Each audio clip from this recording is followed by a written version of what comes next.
Incoming Paul voice. Incoming Paul voice. I'm getting louder. I'm getting louder. What's up, Hello, everybody. Hello. How's it going? Thank you for that number one, Carol. I do appreciate it. Hey, Cindy. Hey, Charlie. Hey, Alyssa.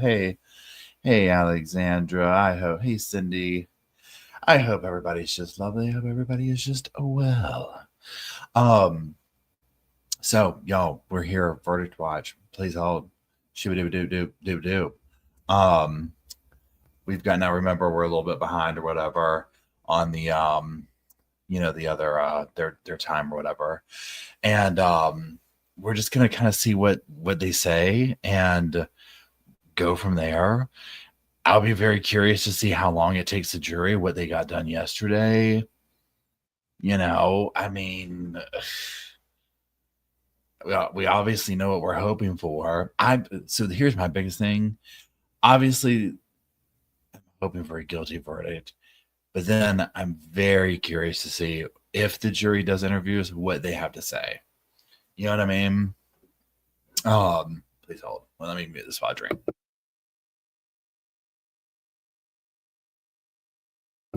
Charlotte sometimes. The Cure just released the remixes of their most latest album. Just heads up for anybody that's interested. So that's it. So we're just gonna kind of wait for that. They should be going here in a few minutes with court and whatnot. And there you go. Yeah, Northwest says, yep, guilty, not guilty, to respect the jury. They weren't given all the information. Yeah, agree. I feel like, and again, in this, you never know what's going to happen, right? And so, of course, there's no way I could sit here and know what the jury's perspective is because I know too many things. You know what I'm saying? Like, I mean, we've been following this, whatever. So I have no concept what that would be like to know from them. So when I say, and that's my caveat to my next statement. Oh, thanks, Farmer. My next statement is, I feel like the state in this case laid things out. Hey, Indy, so well. I don't like, to me, I'm just like, bam, guilty. The timeline and the evidence that backed it up, I don't see how you can get around that. Don't see how you can get around that. So, I mean, we're to see. So here's what will happen. Pardon me. Is once they do come up and, like, the judge does this thing, whatever, and they're like, okay, we're off in verdict watch and whatever. We'll just go find some stuff to put on and watch and kind of stay tuned. Now, pardon me. They are going to give an hour's notice for the verdict. And then once that comes up, I think Nate said we're going to be on a 5-minute,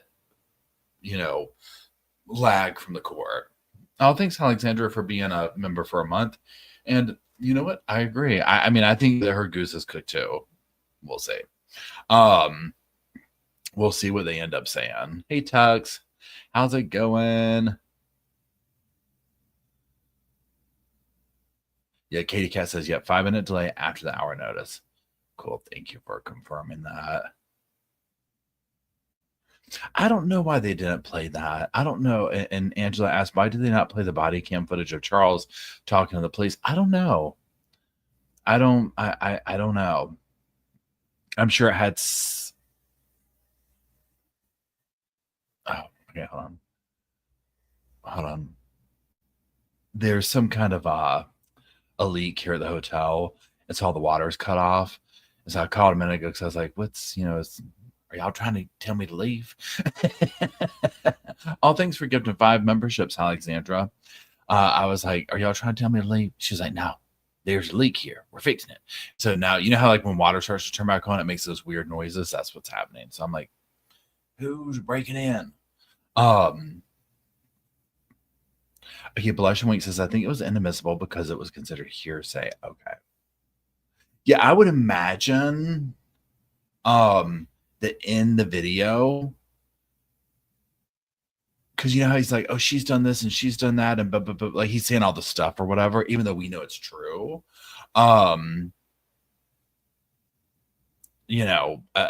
I'm sure that some legal way they were like, no, you can't put in court all the stuff he was saying, but I don't know. They sort of hear play, but yet played his text. That is a good point to bring up, Pamela. I don't know. Yeah, because let me tell you what, knowing what they know. Okay, so imagine if they let them play that. You know what I would have done if I was the state? I would have done my whole, like, pretend they could play that. I would have done my whole case, and that would have been my closing argument. I wouldn't even done anything. I would have gone up and be like, ladies and gentlemen, I'm just going to press play. You know what I'm saying? And then be like, and then with that, the state rest. Period.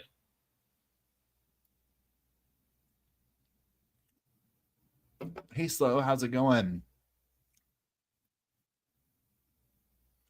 Okay, wait, Lauren brings up. Okay, Lauren's saying this. Hold on. Where'd you go? Where'd Lauren go? Where did she go? Oh, please. And then this, you can't just, I don't know how this technology works, y'all. Okay, Lauren says they couldn't play any videos with deceased persons because the defendant has a right to question witnesses, but they can't be questioned now that they're gone. Gotcha. That sounds legit too.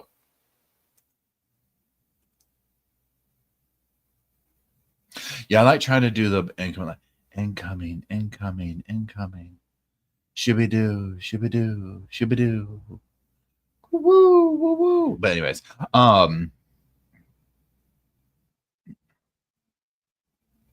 there's some people. Well, you know what? Let's do. Brenda says there's some people online claiming there's a verdict already. We're going straight to that source. And what's that source? I don't know. Wait, hold on.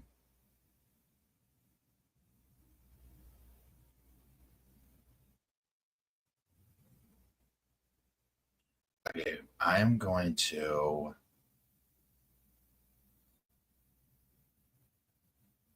Let's look up Twitter real quick. Let's just go. Let's just get in that courtroom. First, let's go to Justin.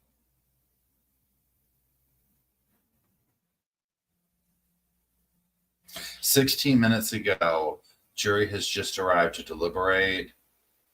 Here's the thing. I love Justin, but we're going to go to Nate. Okay, Nate, because Nate's on that phone. Okay, Nate's on that phone. He stays on that phone. Okay, he stays on that phone. Justin's like hitting you up with some pertinent things about, hey, Emily. Nate stays on that phone though. Okay. I'm gonna sneeze. Hold on.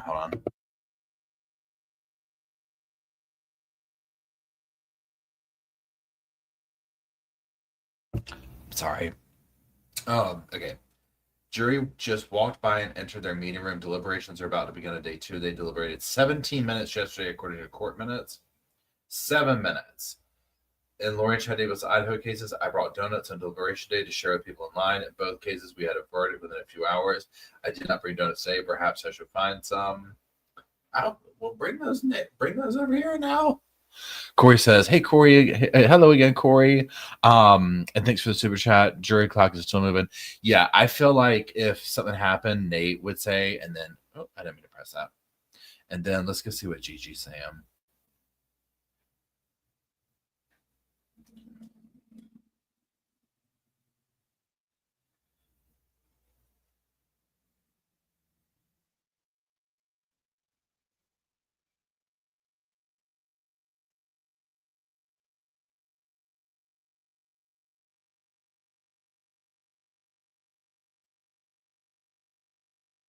Okay, yeah.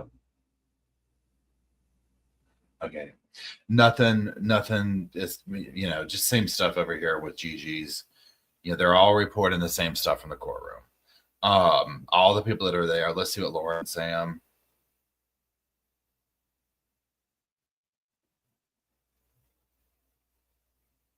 I don't think Lawrence is active on this. Or her timeline's weird. I don't know. She doesn't say, correct me. Now, are we going to lose power? Oh my God. What are they doing?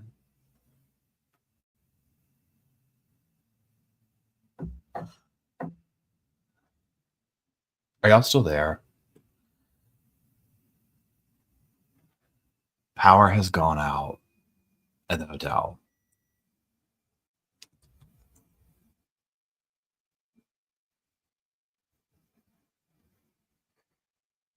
Wait, are y'all still there? Okay, yes. Can y'all still see me? Confirm, am I alive? Is this limbo? Hey, Amy. No, we're not having a storm. The storm is here. Is the storm in the chat room? Okay. So I don't know. At some point, I'm imagining I'm going to lose internet here. I have my phone though. So whatever, we'll figure it out.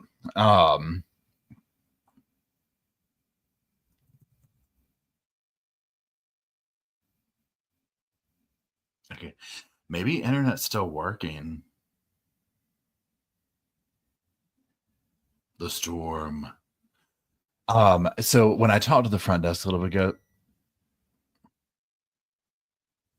it's Lori. She's in the portal. She's come for me.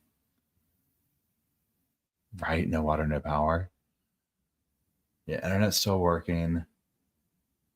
God, the front desk tell them we need a verdict. I might look, y'all better get some what do you call it? Some generators up in here. Oh, I know, right, Jen? So of course the power's gonna go out today, right? Yeah, let me go look. Hold on real quick, y'all. I'm gonna go check the water real quick. Yeah, I've gone dark. I've been translated. Oh, y'all look at this.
Okay.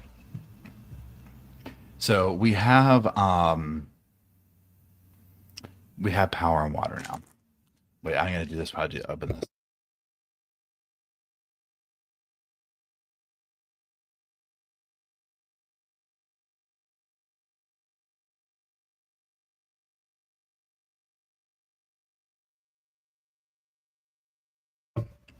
Hey, Feeding It. Hey, Tract. Hey, Mariah. Hey, Just a Picky Girl. So, yeah. So earlier the water was out because they said that they had an active leak somewhere else in the hotel. So they're like fixing it. And so then I don't know if you just joined Feeding It, but the power is like flickering and going off here. And I was like, no. Yes. Good thinking, Emily. Thank you.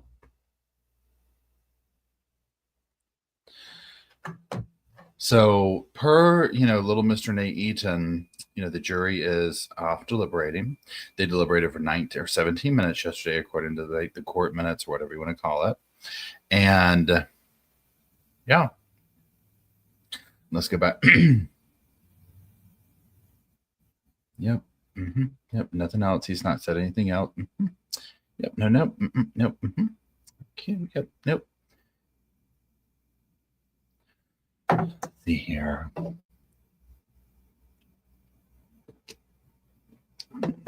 I'm in Asheville. It's not a fancy hotel. It's not a bad one either. I know, me too, Jessa. This is what we're gonna do while we're waiting. So we're waiting on them to come up. Like we're 30 minutes behind, so they'll do their little quick, hey, we're in session. You know what I'm saying? And then they'll do whatever.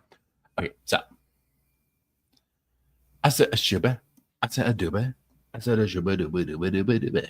What I'm gonna do is I'm gonna pull something up to see what we can watch. Not right now, but like after they go to their thing. Oh, I've got a good one. I've got a good one. We're talking some cringe binge.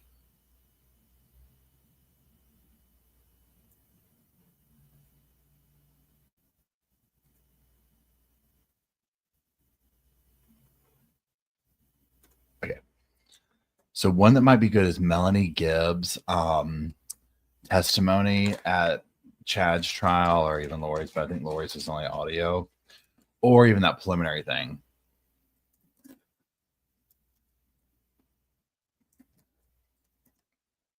Oh, yeah, we can go watch Slow's songs. Slow's come up with some new songs too.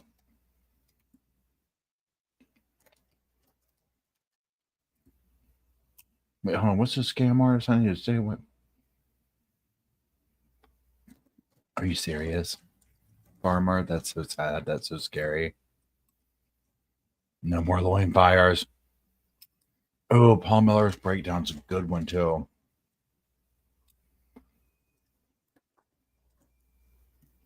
You know, maybe that Nate Eaton interview with Melanie Gibb is some good cringe. That's a good one. Like if we're looking for a cringe binge. Yeah, Ashley says, I hope the judge reads you to felt me too. Hey, Calamity. I hope the judge is a vocal judge. I hope he's one of those that's like, you know what? I'm going to sit here and I'm going to teach you something. And he just goes in.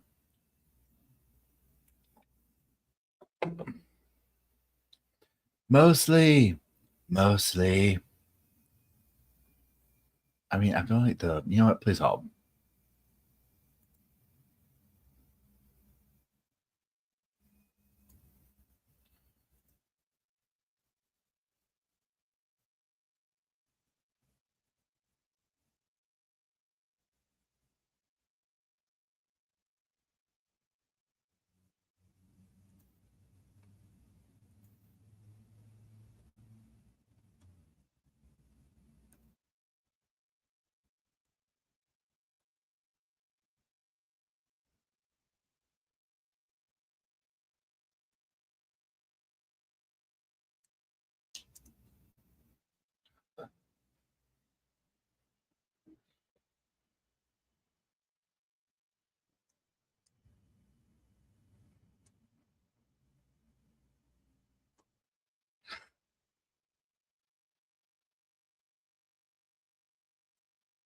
Oh, wait.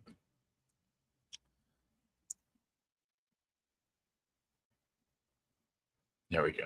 Mm-hmm. Okay, so this one we're definitely going to do. Okay. Where y'all at? Where y'all at? I don't know why they're taking so long. Meaning not the jury, but the court TV to put them on.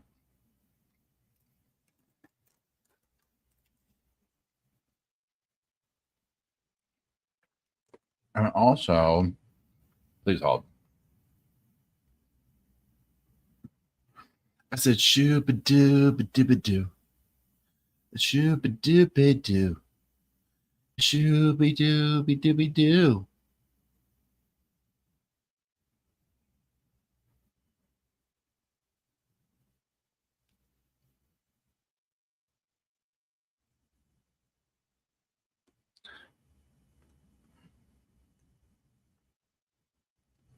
Law and Crime has a different thing on it. So, I mean, I guess. So here's my question to y'all. Was anybody watching on some other network? I figured they would come on to show the judge and the jury comes in and does everything. They didn't need to come into the courtroom. So we're not going to see that, right? So this is it for now. Is that a correct statement? All thanks, Bandit's mom.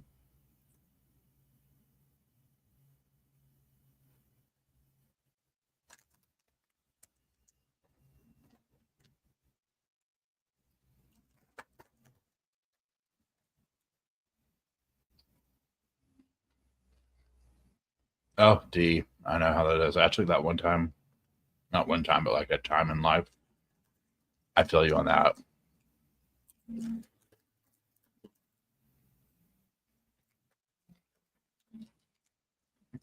Okay, see, y'all. Here's my question. What if we put on? So I was going to put on Melanie Gibb's first interview with Nate Eaton, because it's so cringy while we wait, instead of just looking at the courtroom clock. So what we have to do is you have to be. I have the phone here. It's charged. Pardon me. But we have to be good about being like, hey, it's back on. Meaning, like, I need y'all to remind me.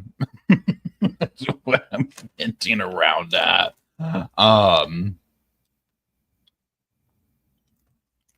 I'm looking at Twitter and stuff like that. So remember, once they have it in, it'll be a 5-minute delay. So we'll obviously look. Now, if y'all don't want me to, somebody will spoil alert it.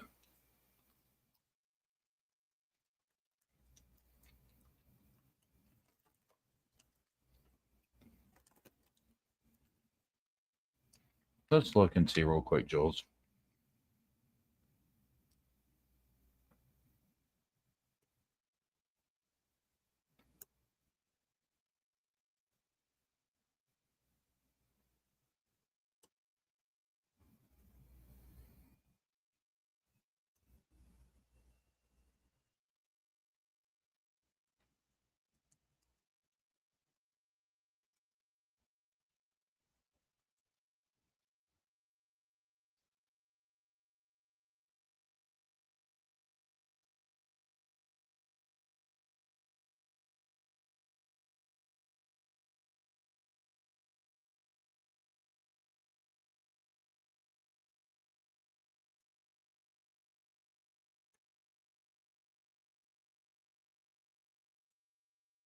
Okay, before we do that, we're going to look at this. This is the video of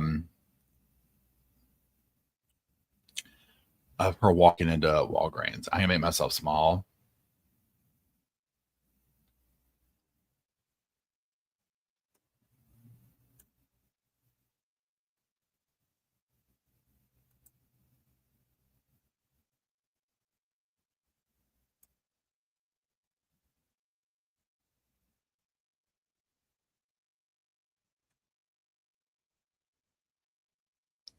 Y'all help me out, but does it look, I don't know if you can see the arrow on my thing. Look at her feet here. To me, it looks like she has flip-flops on.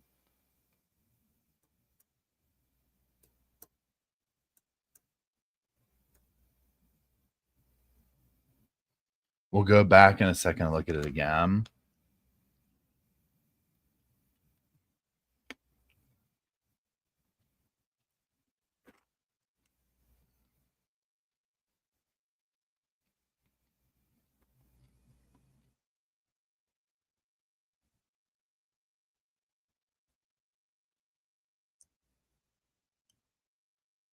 Do y'all see her feet?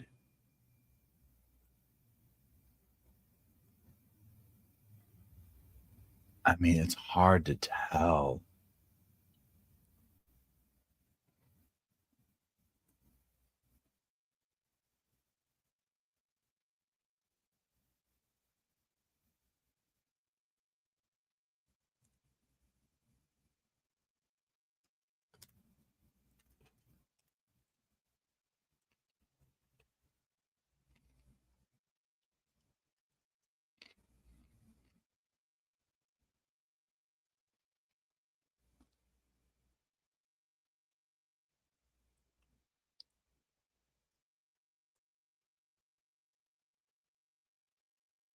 I mean, she just isn't the perfect little thing.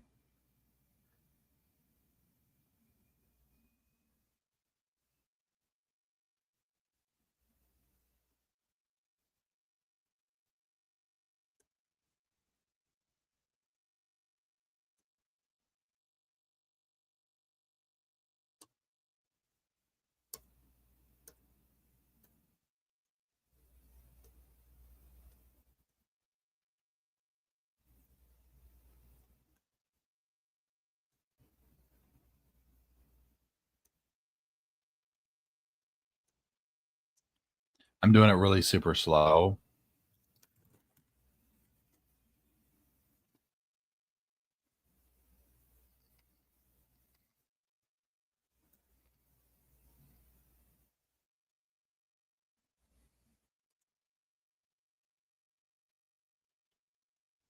I mean, is it just me? Do y'all see? I feel like she's wearing something on that. On the right foot, it looks like she is, but on the other one, it doesn't. I can't tell.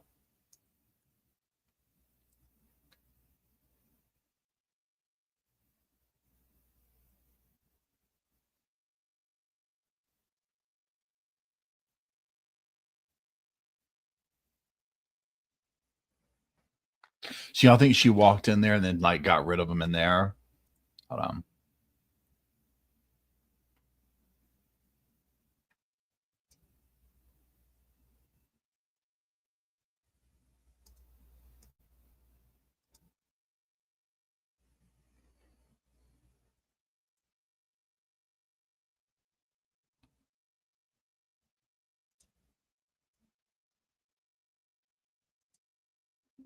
See that right there? That looks like you can see a little slide on her foot.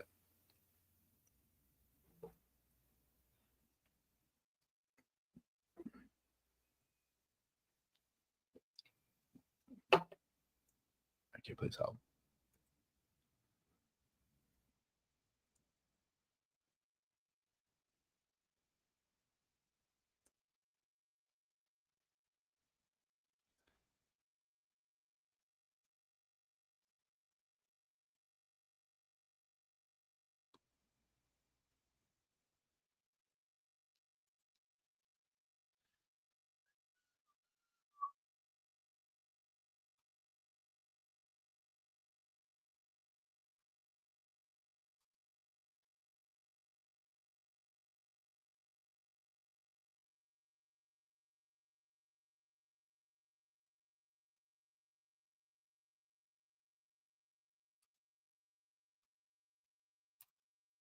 Incoming noise from Nate Eaton and Melanie Gibb. I've been waiting 5 months to talk to you, and you've been hard to find. I know. Would it be fair to say that you've been in hiding? Oh, this Yes. is my Why? voice. How When does you my voice realize sound that the people that talking you over know this? and Is you're it way close to and different? love Like, where are we at with that? have been Because I got a lot to say about this involved in interview. something that has to do with kidnapping and people So dying. is my voice booming over this? You start Do I to need to think, lower the oh my gosh, microphone are they going to come volume? after me? Like, everything closes in, and you start to think about your own safety, Okay, and you so I'll start do to think this. about what really happened, and could this really be true? I had all kinds of fears. Thanks for the feedback, What everybody. the media would say about me. Now, here's the thing with this. She was so excited to get up here and talk to Nate Eaton. She didn't know what to do with herself. When they start getting into the things of like talking and whatnot or whatever, oh yeah, this was just like Christmas Day. I mean, period, in the story. If they would say it the way I want to say it, like I'm saying it now, I wasn't Yes, ready. not a problem. So why are you ready today? Because I faced all the fears, and then I decided that the truth was more Oh, thank you, important than what I Alexandra. wanted. And I needed to do it for those that have passed on. Mm-hmm. That justice may be served. Mm-hmm. I think it's fair to Charles and JJ and Tammy and Tylee. That You see how there she said someone Tylee is last? standing up for what happened to them. And I care. I do care for them. And I care for the families that are involved. And is that your goal in talking today? My goal is to speak to the things that have gone on, and also to speak to many that believe their story of some of the things we're going to talk about zombies, to being a part of the 144,000, to multiple probations. These things do need to be discussed to She's those trying to that do follow slowly those back out of teachings. this. And so I have a lot of perspective on that. Would it be fair to say you know Chad and Lori better than anybody? Probably. You see how excited she is? And you know their beliefs. Yep. You know their activities. You know more about this story probably than anybody else other than them. Yeah, I think so. You told me the other day on the phone that someone told you needed to get an attorney. And what was your response when they said, have you gotten an attorney? Well, how I responded to you is, why do I need an attorney if I'm telling the truth? God is on my side. So let's go back a few years and talk about Chad Daybell. Okay. How did you meet Chad? The first time I met him, he was at a conference or an event speaking about his last days dreams and visions. And I just walked up to him and introduced myself to him. Was that in Rexburg? I think the first time I met him might have been at a camp up in Ogden, I think. Somewhere in that area. In northern Utah. Northern Utah. Were you impressed by what he had said there at the conference? Is that why you wanted to talk to him, or was it just a casual, good job? I wanted to meet him because I thought his dreams were interesting. And when I met him, I thought he was a really nice guy. And anytime I saw him was at an event. At what point did you become closer than just seeing him at events or, hearing him speak? Amelia, I hope I'm saying your name when right. Lori Thank you. And him met, that's when I started to get to know a little bit more. Now, just so everybody knows, I have Law and Crime open with Verdict Watch on one thing. I'm checking stuff over here. Nobody has updated any Twitters or anything yet. Tell me how you met Lori. So I was teaching a class at church one evening, and she was there, and she introduced herself to me. And what was that encounter like? She was very excited to hear the things I was teaching. And so when I went out to the hallway, she came up to me and introduced herself. And she told me about a lot of personal experiences that she had that were spiritual in nature. And we just hit it off. So from there, a friendship developed. Yep. And what was that relationship like? Pure cringe. Wow. In the beginning, yeah. What was it like? So we talked often about our experiences that we had spiritually. And we talked about some of our trials that we've overcome. And we talked a lot about the second coming as well and how excited we are for the things that we've been studying and learning. And so just a lot of interest in that area. Mm-hmm. And we just talked about life and being a mom and, JJ being a handful, being autistic and what that was like. And, we just talked about our life. Do you remember what year that was, Melanie, when you met her? Yeah, that was 2018, about October. October of 2018. Mm-hmm. So you saw JJ, you saw Tylee, you knew that Absolutely. She was raising the kids. Yeah. Mm-hmm. And at what point did she meet Chad? Because you knew Thanks, Chad Betty's and you knew girl. Lori, but they were separate relationships. Correct. So I met her first. Well, I met him, within years, but didn't know him super close or anything like that. So then I meet her. And then her and I decided that we're going to go to an event in St. George. And so we drove down together. And then he was selling his books and speaking. And so that's when they got to meet. So that was probably October, November, somewhere in that time frame of the same year. 2018. Mm-hmm. So did you introduce them?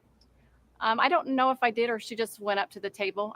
I can't recall. And was there anything unusual or magical or different about when they met? So we were there for 2 or 3 days, and I think he was there for 2 days. And she talked to him a lot about his books, and so she asked a lot of questions. And she was very interested in what he thought, and she was interested in what she knew. And so they just started talking about these different beliefs that generally are not something you learn in church. And so they started kind of develop that connection right there.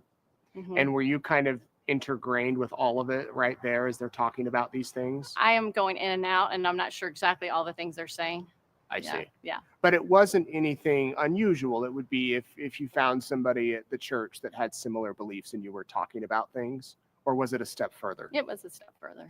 It was discussing the things that were not something you would talk at church. It was something that you would talk closely with not a lot of people listening.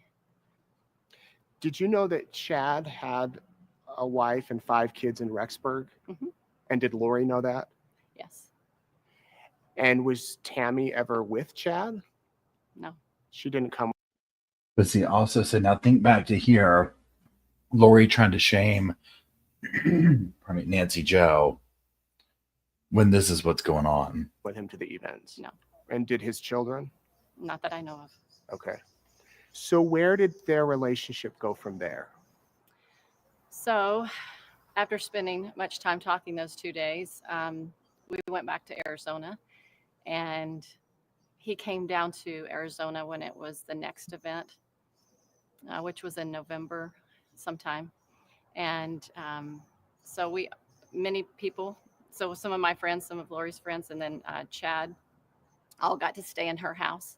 It was one of the larger houses she had, so she had plenty of room throughout her house. And so they spend some time talking, and he spent some time talking to us as well. Everybody stayed in this house. That's right. Chad, Lori, you. Was Charles there?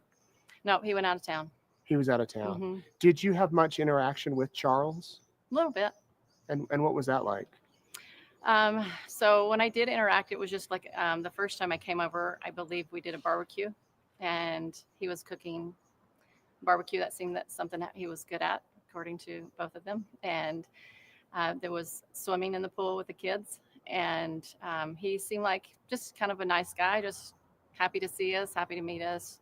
I don't know. It was an enjoyable conversation. He was talking a little bit about his conversion to the church, and he seemed to be pretty excited about it. How would you describe his and Lori's marriage? There seemed to be some arguing often when I would see them together. So he was trying to do things to help her and please her, and she seemed like she was struggling to be happy by that. Like she seemed a little often frustrated with him. They had something going on that I didn't quite understand, but there seemed to be a lot of contention between the two of them. Did you ever see him lose his temper or become irate or angry with Lori or the kids? Nope. Did you ever see her become upset or angry with Charles? Like vocally, I could see her, being upset, and he was frustrated back. So he might have had a little bit of that stress in his voice when you argue. So I would say just that arguing kind of a upset voice, Yeah. Mm-hmm. So he wasn't there at the house the day that you guys were all there for that conference. Right. The conference happens, and what happens from there with Chad and Lori? They just spent time talking about things. They went on a walk together or jog in the morning together. I do recall that. All the things they talked about. It's like so personal. It's so hard to share with the world. You know what I mean? Mm. So it was very personal details.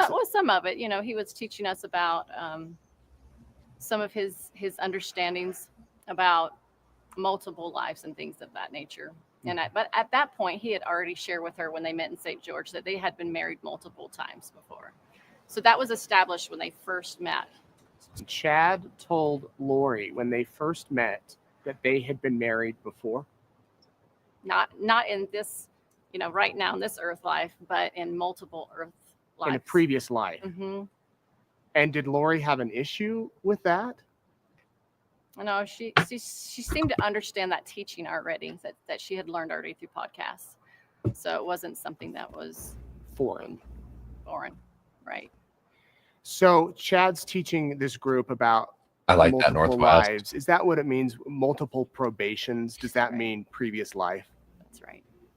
So he's talking about multiple probations. He and Lori have been married before. That's right. And you all are discussing this. And is that when you decided to form a group?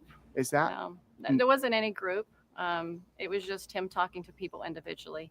He wasn't even trying to express it like, hey, let's start a group. Nothing of that language. So, a lot of people have different ideas about, is this a cult? Is this not a cult? And so we can talk about that a little bit later. But I would just say from the beginning, what it felt like to me, at least, is he was just talking to individuals. And he was very kind of private. And so he would talk to her, and then she would kind of share with us. So he wouldn't get too overly involved talking to us. She would just more share what he would teach her. Now, another thing to keep in mind, and somebody correct me here if I'm wrong, one thing that you have to remember too with Melanie is that, especially at this point, I don't know if she's been, whatever you call it, like thrown out of the church or whatever, but I imagine she would be trying to save her place there, if that makes sense, because like she's doing like a lot of backpedaling, like, whatever they were talking about, if Chad was like, Melanie, sweet Melanie, you too have been here in the multiple lives with us. You too were one of my women lady callers, and one of them, she was going right along with it. You tell her hair's pretty, and she was, thank you. You know what I'm saying? So I feel like she's very much trying to keep her place. Like, it's not a cult. It wasn't a group. It wasn't this. It wasn't that. That was Chad and Lori. In addition to, sure, one would hope legally, if you were in, like, on the fringe of this stuff, you would be very much trying to like back out to be like, no, I didn't do any of this stuff. But probably even more so than that was like, how do I not Iowa travel nurse says loins a slapping. 100%. 100%. Okay, yeah. And the evidence will show that indeed it was a cult. 100%. Okay.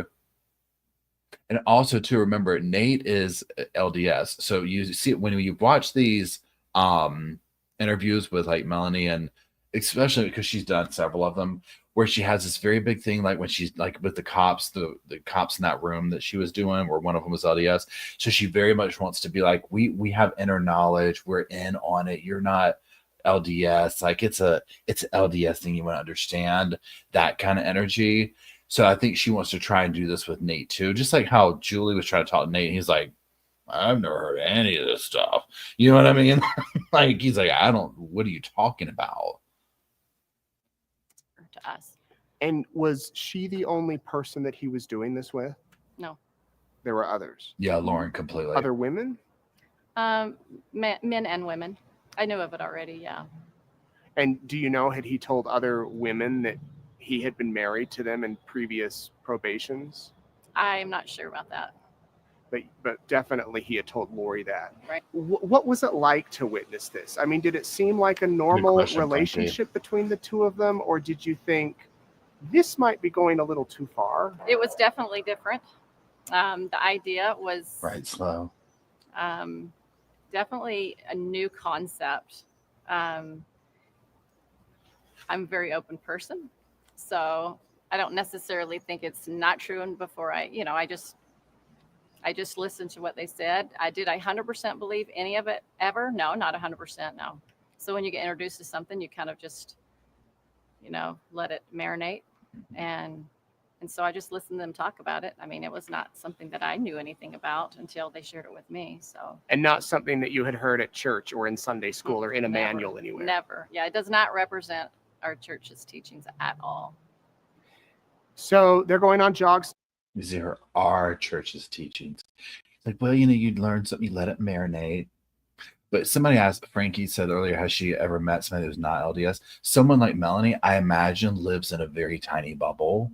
Because I mean, she probably only seeks that out. And probably, it's probably weird to her to, I mean, just think of like being like, I always use this analogy with people like Melanie. Imagine being in the grocery store line. At her, she would strike up a conversation. And it doesn't matter what it was about. She's going to turn it around to religion. She's just one of those type people. It's like how she gets attention. Now, I don't know her personally, but just from what I've seen here. Look at that. So that look on Nate's face right there, that's where he's like, yeah. Because most of us, I think, if we heard some of the stuff that she's talking about, we wouldn't need to let that marinate. Good example, and y'all correct me wrong, I cannot remember her name, but she's the friend who was in Hawaii that Lori went to with the same BS. And first conversation, she was like, absolutely not. What are you talking about? No, this is a no-go. That's the difference. But that's what cults rely on, is the person like this who they can get into and, get to and be like, bring them in. April, thank you, Brittany. They don't want the Aprils who listen to this and they're like, this is BS. Like, please leave. You're scaring me.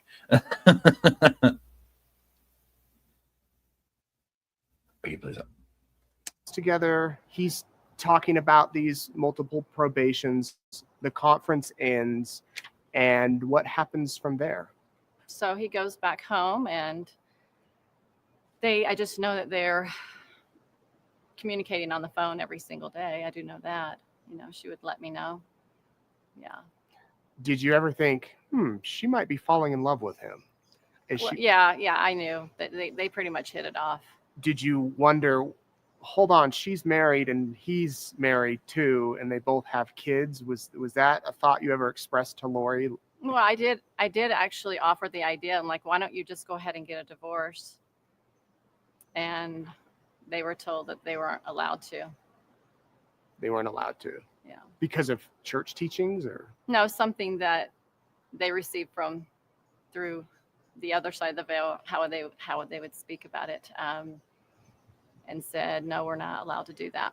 So they received like a spiritual prompting or a revelation, or However he got his revelation. however he got it. Yeah. Said, don't get a divorce. Right. He wasn't allowed to, actually. Was not allowed to get a divorce. That's correct. You said that it wasn't a group or a cult, but do you think it became that over time? I guess it depends on what you believe those words mean. A lot of us don't understand what those words mean. I would say it's teachings that you have the basic tenets of the gospel of Jesus Christ that we do as Christians, right? And then you have this doctrine that comes in that's not affiliated with any Christianity that I've ever read of. And it's not doctrine that comes from Jesus Christ. It comes from the adversary. And so that comes in, and it's enticing, because how many people do you hear even in the world that want to know about their future, right? Or they want to know their fortune or something like that. And so it's enticing. So you keep going more and more into it. And then you get more information, and it gets you to ask questions that you shouldn't be asking. And then you learn these kind of things. And She's self-snitching. You can call that what you want. I mean, I didn't see him forming any groups per se. Preparing people is not a cult.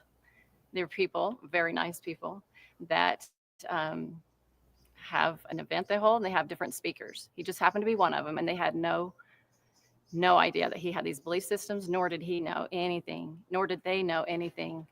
about Chad and Lori's relationship. They had no idea. Yeah, so that was going on separate from the mainstream church and preparing a people. It was this little thing. Yeah. Would you say that you got sucked into it? Yeah. Or brainwashed? I don't know if the brainwash word is, I would say sucked into it. I don't know if you would call it a brainwash or not. How often would you meet? Would you actually meet together? Or was this more done on the phone or on email or Facebook? It wasn't anything that was planned. So I just spent a lot of time with Lori. So we spent every day together for a period of time, actually, especially when she left Charles that first time. It seemed like it was every day. It was close to every day. A lot of time together for at least a few months, and then it kind of spread out a little bit. Yeah.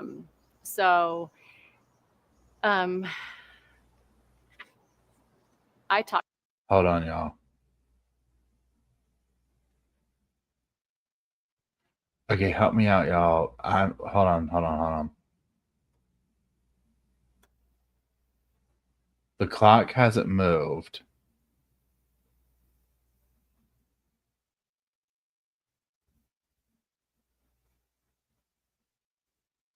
Okay, so hold on.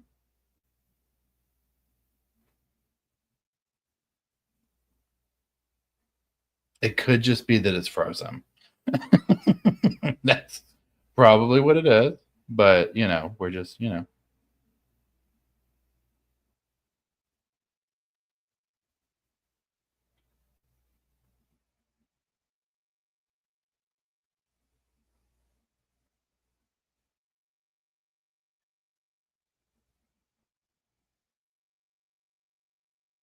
Yeah,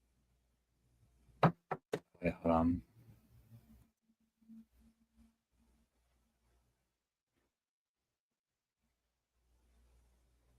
Wait a second.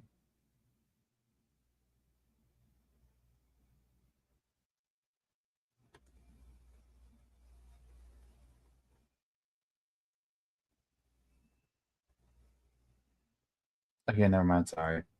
False alarm. Sorry, everybody. Thank you forever. Okay, so we're not going to have a little moment like that again. That was a false alarm on my part.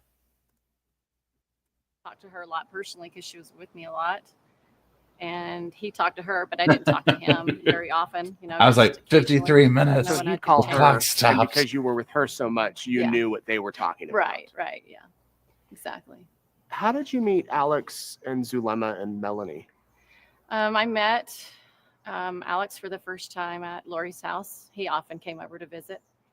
And I think Melanie too. I met her at her house, and then Zulema I met at church.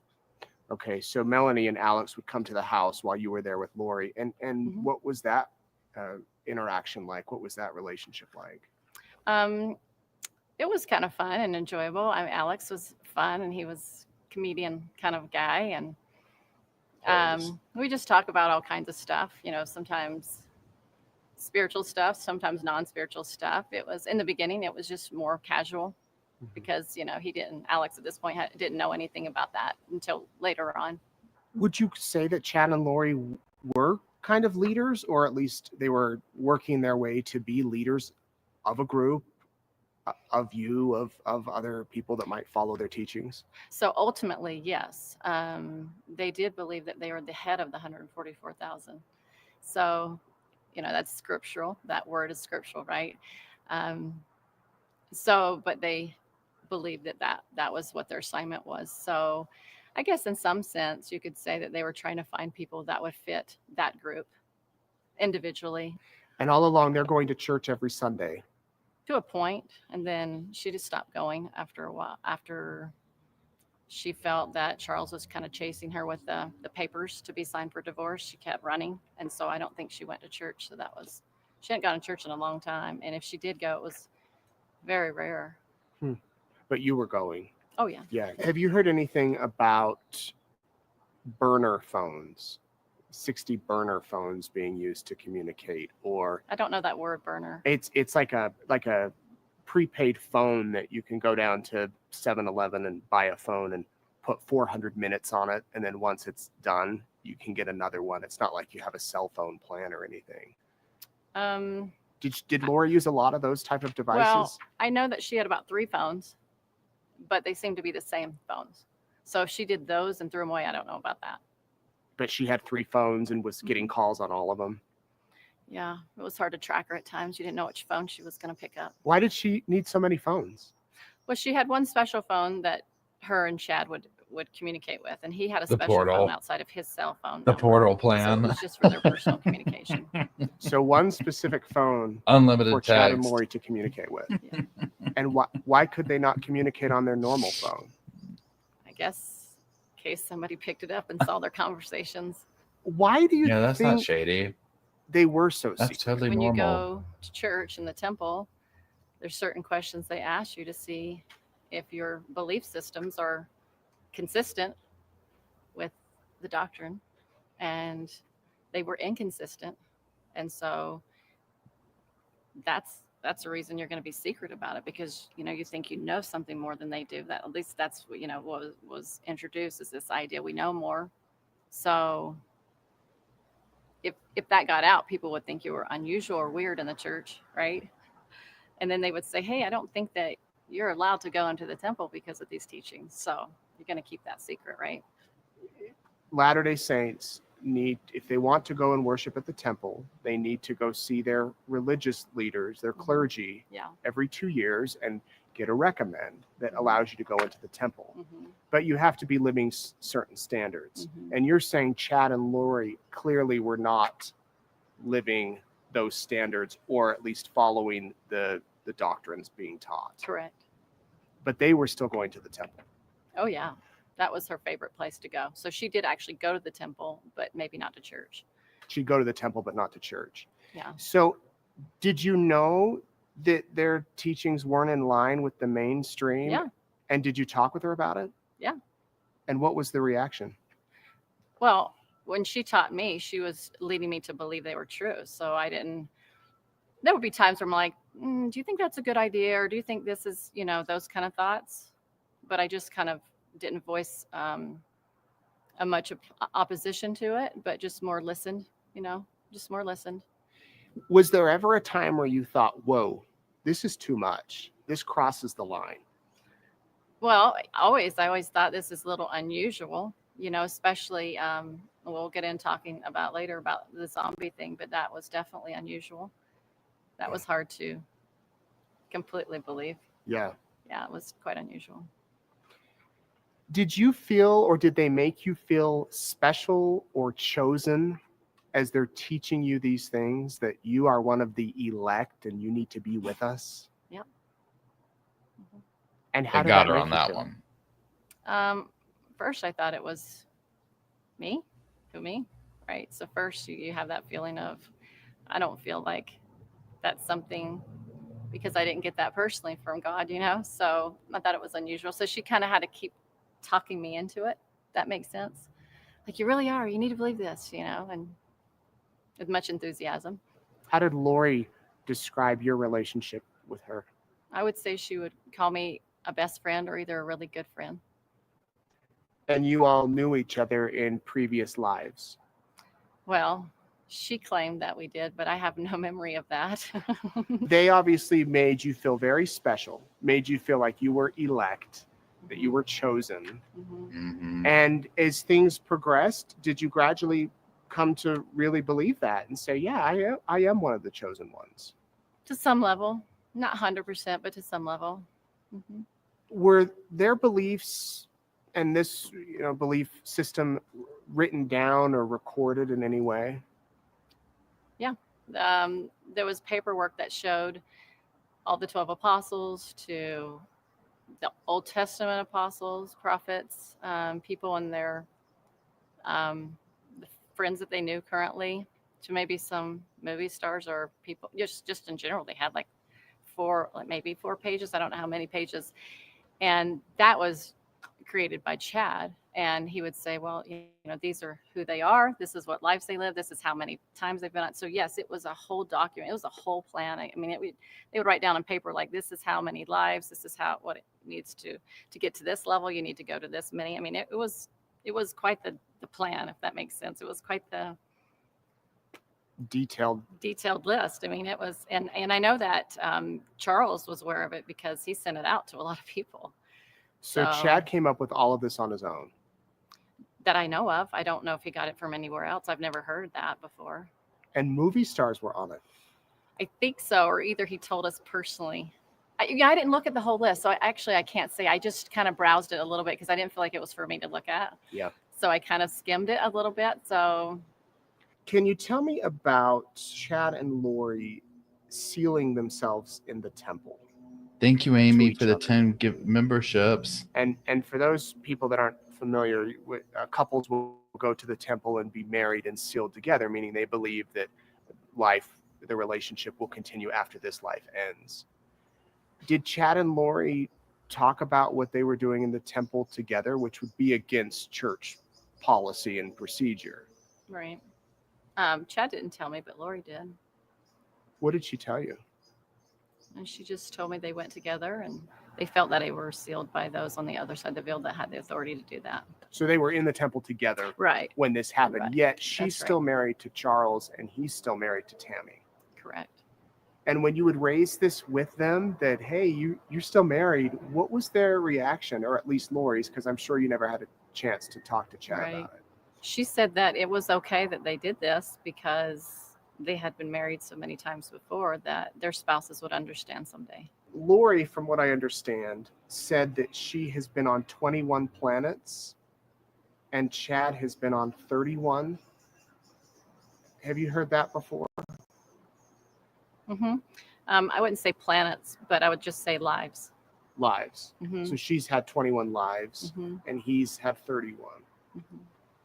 Oh, thank you again, Amy, and thank you again, and thank you, Don, for the 10 memberships. Ooh, it's raining memberships. There's a rain of members. Correct. Hallelujah. And well, no, I think she had 5 lives on this earth. She had 5 lives on this. They both had 5 lives on this earth. I believe so.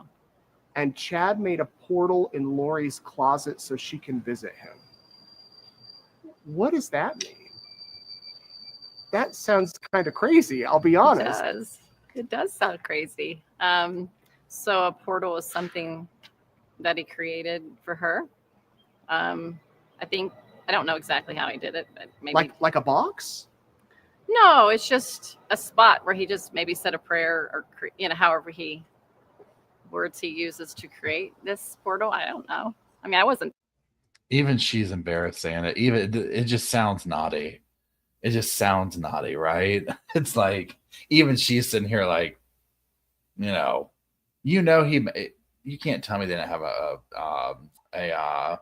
thanks for being a member for 4 months, Dawn. The power's flickering here again. You can't tell me he didn't make her a portal too. She was probably just nervous that he was in Lori's portal more than hers, or jealous. There, I don't know. Sure. She's like, I didn't have my own portal. I don't know how it works. Come through it physically. I'm in Asheville right now, so I'm not home. I see. Yeah. So it was a sacred area where if she wanted to connect with him, she could go sit, and then they would have a connection. Yeah. What do you think about that? I thought it was different. I thought, how do you do that? Like, do you have to have some special skills to do that? I didn't understand how people could do that, but I don't know. It was pretty extreme, but to me, everything was new, and I just thought, well, these people know things that I don't know about this stuff. So she doesn't denounce it. She doesn't call it crazy. You were kind of at the back of your mind questioning, not blindly believing everything they said, but somewhat skeptical. Would that be an accurate? Yeah. I mean, if you were to talk to Lori, she'd probably say I believed it. But there's always a little bit of doubt, because I know she also had doubt. And she, on occasion, 2 or 3 times said to me, if Chad is Satan, he sure is a good one. So that tends to lead me to think that she wasn't 100% convinced either. That she may have doubted Chad too. Yeah. And she said, if Chad is a Satan, he sure is a good one. Yeah. Do you know, did she ever tell him that? Not that I know of. Or raise questions with him that I don't know. You don't know. You talked a little bit about Alex. What was he like with Zulema? Did you have much interaction with the two of them? Just a little bit at the end, because they didn't know it. Well, they didn't get together until the very end. So they were just developing a friendship. And you met Zulema at church? Correct. Okay. And what was Melanie Boudreau like? She was, she's fun. I really love Melanie. We did have a special relationship. She loved me and I loved her. And so she seemed that she had a lot of strife going on in her life.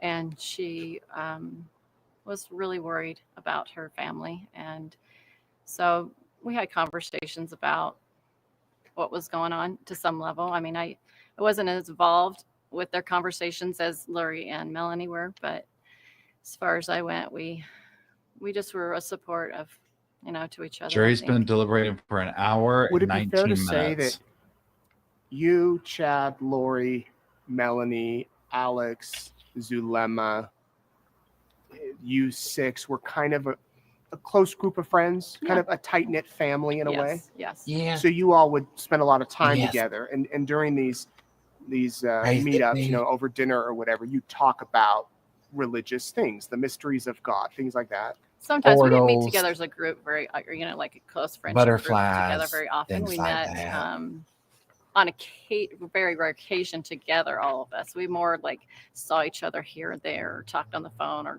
took a drive here together. But that kind of, like you would a friend. You don't always get together as a group, but yeah. And was it always religious talk?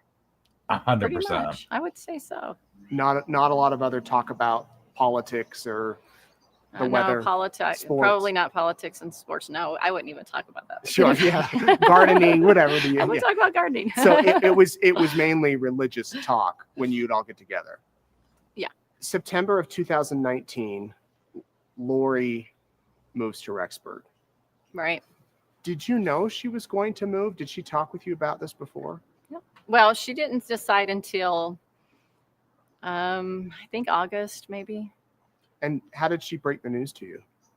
Well, she said that first she thought Chad would come to be with her in Arizona. And then she said, I think I changed my plans. I think I'm supposed to be up there. He says I'm supposed to be up there, but I need to get my own answer to find out if I'm supposed to be there, because she didn't really want to go there at first. And then she said, I was told, yes, I need to go, and she needed to be there by a certain time. And so she decided to go. And then she just told me that I need to go up there. And Mhm. at that time, you're seeing her every day with. No, not every day at this point. It started to slow down when Charles passed away. I didn't see her as much. It started kind of tapering off in the end. And especially when she moved to Rexburg, it really tapered off because she was now. And then plus she had been to a few different places, Hawaii and Texas. And so, you know, obviously I couldn't spend every day with her. So Yeah. it started to taper down after The she portal is started moving talking. more. Can you And see before that Charles behind passed, you're talking to her a lot. And is she telling you that she wants to get a divorce, or she's saying Charles is pushing this divorce on me? She says that he wants to get it, but she does not want to. She doesn't want to go through another divorce again. I want to get back to that in a me? So minute. then what do you want to But do? in September, she moved. She tells you that she needs to go up there. And what was your reaction about Chad telling her she needs to come up there, knowing that Chad still has the wife and 5 kids? Yeah, well, we talked about that. I'm like, isn't that going to be awkward?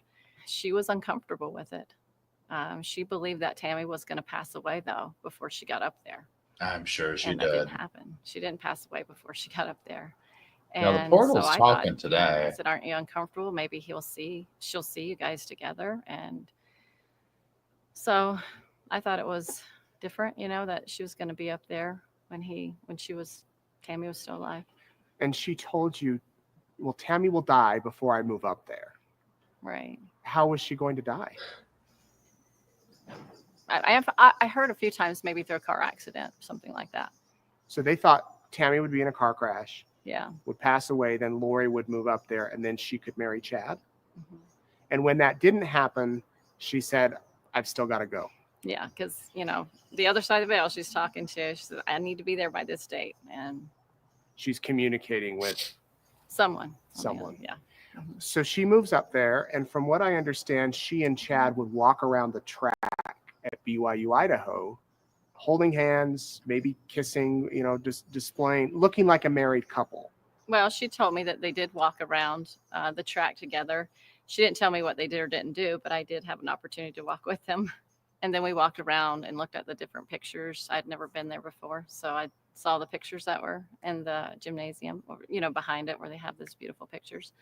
So we talked and we walked, and yeah, I was surprised. I'm like, aren't you worried that people are going to see you? And she says, well, Tammy doesn't come out a lot. She doesn't come over to this part a lot. So, But they were openly affectionate. yeah. And they said a lot of people that knew Chad didn't know what Tammy looked like because they didn't do a lot of the things together. Mhm. Did Chad ever talk about Tammy possibly passing away? I can't recall if he said it, but I know she did. He was very quiet most of the time. He let her do most of the talking. How would you describe his personality at that time? Just reserved? Reserved. Yeah, reserved. A little, sometimes he came across not very confident. Did you stay with Lori at that time when you went up to visit her? Mhm. And were the kids there? JJ was. But Tylee was not. Tyler was not. Where was she? I was told she was at BYU, BYU in Provo? Idaho. BYU in Idaho. Would that have been a normal answer? Like a normal, okay, that makes sense type thing? Well, I knew that Tylee had had her GED that she got when she was 16 or 17.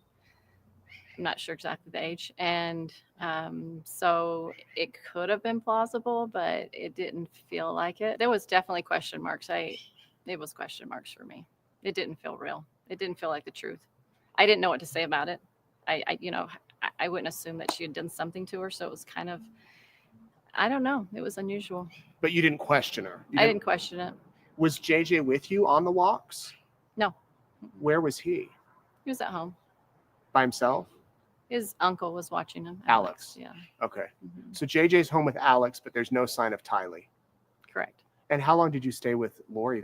Was it for a week? So Thursday to a Monday morning. I'm assuming Tylee never called her. She never called Tylee. She didn't even talk about her. Never spoke about Tylee. Mm-hmm. Did she speak at all about JJ? Mm-hmm. Yeah. I mean, he was all around us and we were talking about him quite a bit, actually. What did she say? As I arrived on the Thursday, she had said that he had turned into a zombie the day before I got there. And she was pointing out behaviors of his, like, look how he's doing this. That's unusual. Or look how he's doing that. And she was just trying waking people up to it. Create uncertainty and me about what I saw his behavior. Like, what do you call that? Like a Doubt. A doubt. And I was looking at him and I thought, well, I don't know. He kind of looks like JJ to me, you know, hyper and angry one minute and kind of chill or crying the next minute. Like, that's how his behaviors always were around me. I don't know if they were always like that, but that's how I noticed him when I was around both of them. And she just gave me a few scenarios of different things he would say. That sounded a little unusual. I didn't hear him say it, but she would share things like he said this or he said that. Had she talked about zombies before? Mm-hmm. And what did she tell you before JJ? What did she teach you about zombies and belief in zombies? So the first person, as we all know, is Charles, was considered one. And that was brought to Lori's attention by Chad on the phone call. I was in her house when that phone call came in. And he described to her that Charles was no longer Charles, that this unclean spirit that was friends with Charles on the earth, you know, when they used to be friends, had now passed on. And now he is this unclean spirit on the earth roaming around. And now he's attached himself to Charles. And now he has entered his body. I mean, and this taken is over it. just. So he's not really Charles anymore. He's now this guy named Ned Snyder. And so it was when she told me, and she seemed blown out by it. Yeah, she really does, you know, indeed. I could tell she was like, that is really different. And she told me, and I thought, that is very unusual. It was just, you know, because Chad had this influence on people because he had visionary experience. You know, he could see things. At least he said, you know, he portrays that he did. But I do believe that when you think somebody can see things or have visionary experiences about things, you tend to kind of believe them more than the average person. Because, you know, if you ask me, I'd say I don't see anything. So you wouldn't take my point of view or my opinion. But if you had somebody that was really good at having visionary, because he often said that it was like the veil was open when he had his near-death experiences. So he often said that veil is open all the time. So he had this way of seeing things that Lori and I didn't have that we didn't have that gift of seeing. But I do have come to understand that that gift has been manipulated by the adversary. And so. By Satan. Absolutely. She told him all of this. She did. And you're saying Lori even felt uncomfortable with that information that Chad had told her? In the first day, I'll say the first day that she was trying to absorb it, I knew it was new for her. And Chad's the one that called Lori and Absolutely. said, an evil spirit has attached himself to Charles. That's right. Named Ned. That's right. Any idea where that name came from? I don't know how he got his information other than she would say he would often sit in his portal and receive revelation about people. So he's sitting in the portal most likely and received that. Mm-hmm. And he's telling Lori, you know, Charles has this evil spirit. He's a zombie. I'm not sure if they used that word in the beginning. Okay. They didn't use that word right away. They probably said that someone has taken over his body, named this Ned Snyder. She tells him everybody into it. He becomes worried. I got to run to the restroom. Actually goes before a court and says she needs to have a mental, you know, psychological evaluation. Correct. Did you go with her to that evaluation? I did. And what was that like? They received her and she said, oh, you know, she passed with flying colors and she got out quickly. And I waited on the outside for her. You know, and then Tylee is actually the one that picked us up from there. And when you say passed with flying colors, do you know what they did? Was it just an exam where she filled out a questionnaire or she met with a doctor? They went in the back room and they just talked to her about all kinds of stuff and asked her all kinds of questions. She didn't tell me in detail all the things I probably didn't want to know. But yeah, she seemed that she wasn't evaluated as mentally ill. So they said that she's like, oh, you're fine. We know that you're not mentally ill. I mean, that's what she told me that they said to her. So do you think she was honest with them and in her religious beliefs, or did she lie and give them the answers they wanted to hear? I don't know. I don't know what they asked her. I mean, I should have asked her that, but I didn't. So she gets out of there. Mm-hmm. And is that when the whole incident with her purse happened? Shortly after. And tell me about that. She accused Charles of stealing her purse from the car, right? Correct, right. So she went to drop off JG at the school that he goes to. He was out of town,